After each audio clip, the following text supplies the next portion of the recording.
কিছু বিশ্বাসঘাতক আপনার জীবন থেকে চলে যাওয়ার মানে আপনার পৃথিবীটা কিছুটা হলেও বিষমুক্ত হওয়া।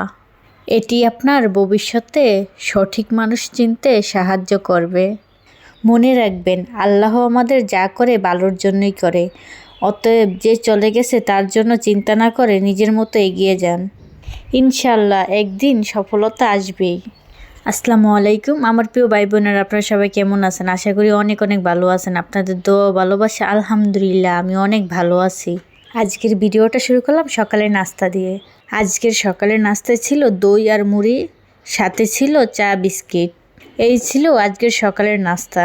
আলহামদুলিল্লাহ। সকালের নাস্তা শেষ করে দুপুরে রান্নার জন্য কাটাকুটা শুরু করলাম। আজকে দুপুরে রান্না করবো পেঁয়াজের কালি দিয়ে, আলু দিয়ে, ডিম দিয়ে ভাজা, আর করব হচ্ছে একটা সবজি। সব কিছু কেটে ধুয়ে রেডি করা থাকলে রান্না করতে বেশি একটা সময় লাগে না, কিন্তু সময়টা এখন লাগে হচ্ছে ভিডিও করতে গেলেই।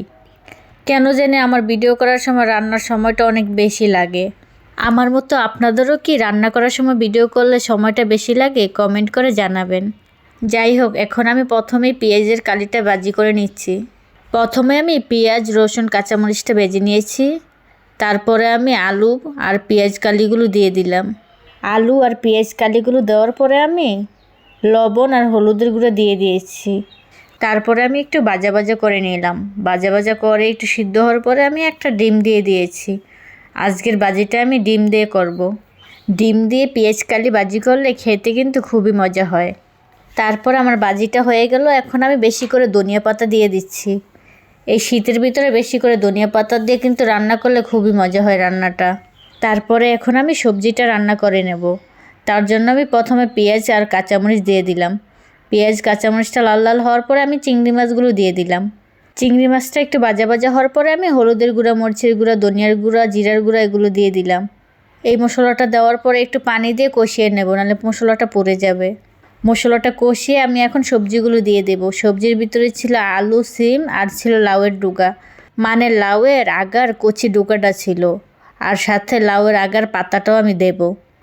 প্রথমে আমি শক্তগুলো একটু কষিয়ে নিয়ে সিদ্ধ করে তারপরে আমি পাতাগুলো দেব। পাতাগুলো যদি আগেই দেই তাহলে কিন্তু পাতার কালারটা নষ্ট হয়ে যাবে। তাই তো আমি প্রথমে সবজিগুলো একটু কষিয়ে নিচ্ছি। সবজির কালারটা সুন্দর থাকবে, সাথে পাতার কালারটা সুন্দর থাকবে। এই তো আমার সবজিটা কিন্তু কষানো হয়ে গেছে। এখন আমি গরম পানি দিয়ে দেব। এই তো আমি গরম পানি দিয়ে দিলাম। তারপর একটু বলক আসলে শাকগুলো দিয়ে দেব উপর দিয়ে। এই তো আমার তরকারিটা বলক আসলো। এখন আমি শাকগুলো দিয়ে দিচ্ছি উপর দিয়ে। শাকগুলো দিয়ে আমি ঢাকনা দিয়ে ডেকে দেব। ঢাকনা দিয়ে ডেকে কিছুক্ষণ রান্না করার পরে আমার শাকগুলো কিন্তু সিদ্ধ হয়ে যাবে, কারণ এই শাকগুলো ছিল একবারে কচি। আগার শাকগুলো একবার নরম থাকে, তাই আমার শাক দেওয়ার পরে রান্না করতে আর বেশি একটা সময় লাগবে না। এই তো আমার শাক তরকারি রান্নাটা কিন্তু প্রায় শেষ। এখন আমি ধনিয়া পাতা দিয়ে উঠিয়ে নেব। রান্না করতে করতে আমার ভিডিওটা শেষ পর্যায়ে চলে আসলো। এখন আমি আপনাদের কাছ থেকে বিদায় নিয়ে নেব। আল্লাহ হাফেজ। আসসালামু আলাইকুম।